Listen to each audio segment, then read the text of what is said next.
அறிவிப்பு.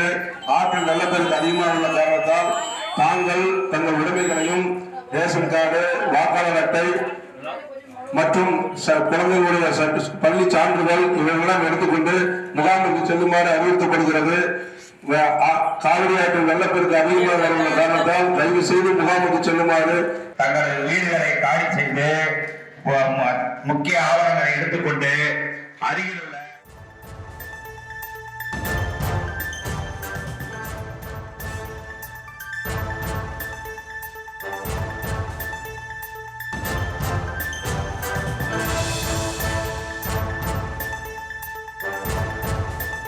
காவிரியில் வெள்ளம் ஆர்ப்பரித்து செல்வதால் கரையோர மக்களுக்கு ஒலிபெருக்கி மூலம் எச்சரிக்கை விடுக்கப்பட்டிருக்கிறது. காவிரி கரையோர மக்கள் முகாம்களில் தங்க வைக்கப்பட்டிருக்கிறார்கள்.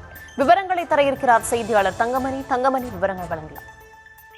தஷ்டி வணக்கம். மேட்டூர் அணை அதன் முழு கொள்ளளவான 120 அடியை எட்டியதை அடுத்து மேட்டூர் அணைக்கு வரும் உபரி நீர்கள் முழுவதும் 16 கண் மதகுகள் வழியாக சுமார் 1 லட்சம் கன அடி நீர் திறந்து விடப்படுவதால் காவிரி ஆற்றில் வெள்ளப்பெருக்கு ஏற்பட்டுள்ளது. இதன் காரணமாக நாமக்கல் மாவட்டம் குமராபாளையம் பள்ளிப்பாளையத்தில் காவிரி கரையோரம் வசிக்கும் பொதுமக்களுக்கு தங்கள் உடைமைகளை பாதுகாத்து எடுத்துக்கொள்ள வேண்டும். அதே சமயத்தில் தொடர்ந்து தாழ்வான பகுதியில் இருக்கும் பொதுமக்கள் உடனடியாக நகராட்சி நிர்வாகம் சார்பில் அமைக்கப்பட்டுள்ள முகாம்களில் வர வேண்டும் என குமராபாளையம் நகராட்சி நிர்வாகம் மற்றும் வருவாய்த்துறை சார்பில் கோரிக்கை என்பது விடுக்கப்பட்டிருக்கிறது. தொடர்ந்து குமராபாளையம் பகுதியில் உள்ள சுமார் 50க்கும் மேற்பட்ட வீடுகளை பொதுமக்கள் காலி செய்து வருவாய்த்துறை சார்பில் அமைக்கப்பட்டிருக்கின்ற பாதுகாப்பு முகாமில் தற்போது தங்க வைக்கப்பட்டிருக்கின்றனர். தொடர்ந்து நகராட்சி உயர்நிலைய பள்ளியிலும் கலைமகள் தெருவில் உள்ள இந்திரா நகர் பகுதியில் 50க்கும் மேற்பட்ட குடும்பங்களும் தற்போது பாதுகாப்பு முகாமில் வந்திருக்கின்றது. தொடர்ந்து அவர்களுக்கு தேவையான மருத்துவ மற்றும் உணவு வசதிகள் ஏற்பாடு செய்யப்பட்டிருக்கின்றது. அதே சமயத்தில் தொடர்ந்து ஆற்று நீர் குடியிருப்பு பகுதிக்குள் புகுந்ததால் அங்கிருக்கின்ற மின்சாரங்கள் தற்போது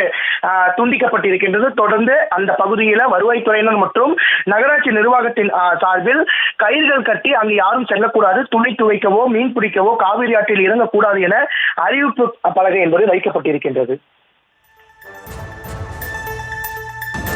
விவரங்களுக்கு நன்றி தங்கமணி.